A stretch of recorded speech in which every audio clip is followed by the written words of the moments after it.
प्रस्तुत पद्य पंक्तियाँ हमारी पाठ्य पुस्तक के पवन दूतिका नामक शीर्षक से ली गई हैं, जिसके रचयिता अयोध्या सिंह उपाध्याय हरिऔध जी हैं। तो इन पंक्तियों में राधा जी के वियोग की स्थिति का वर्णन किया गया है। और देखिए इन पंक्तियों को। बैठी खिन्ना यक दिवस वे गेह में थीं अकेली।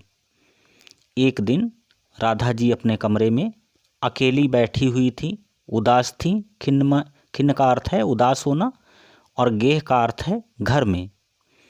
आके आंसू द्रग युगल में थे धरा को भिगोते।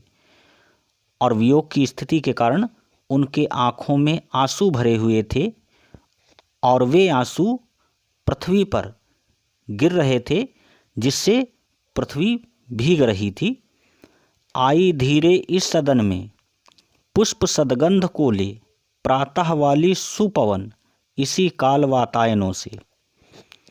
और जब राधा जी व्याकुल थी, परेशान थी भगवान श्री कृष्ण के वियोग में, ठीक उसी समय प्रातः काल की चलने वाली वायु जो सुगंध से परिपूर्ण होती है, उनके कमरे में प्रवेश करती है। संतापों को विपुल बढ़ता देख के दुखिता हो, धीरे बोली सदुख उससे श्रीमती राधिका यूं।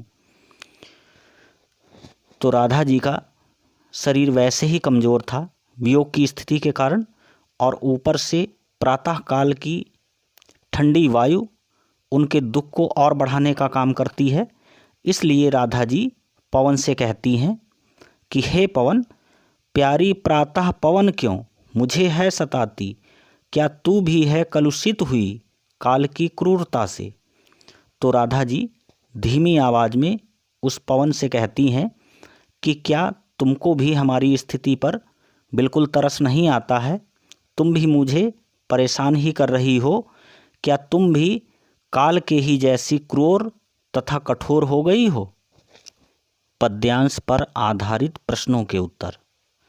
बैठी खिन्ना से लेकर के काल की क्रूरता तक ये पद्यखंड है आपका। और इसमें पहला प्रश्न है, प्रस्तुत पद्यांश के पाठ एवं कवि का नाम लिखिए। तो इसका उत्तर है, प्रस्तुत पद्य पंक्तियाँ हमारी पाठ्य पुस्तक के पवन दूतिका नामक शीर्षक से ली गई हैं, जिसके रचयिता अयोध्या सिंह उपाध्याय हरिऔध हैं।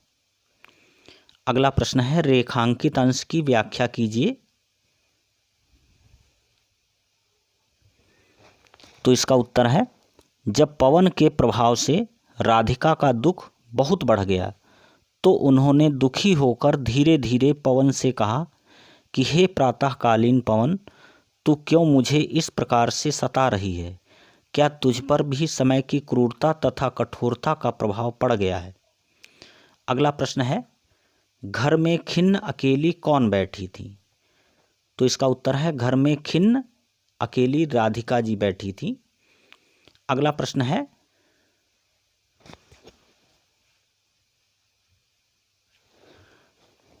है, वातायन से कौन आई?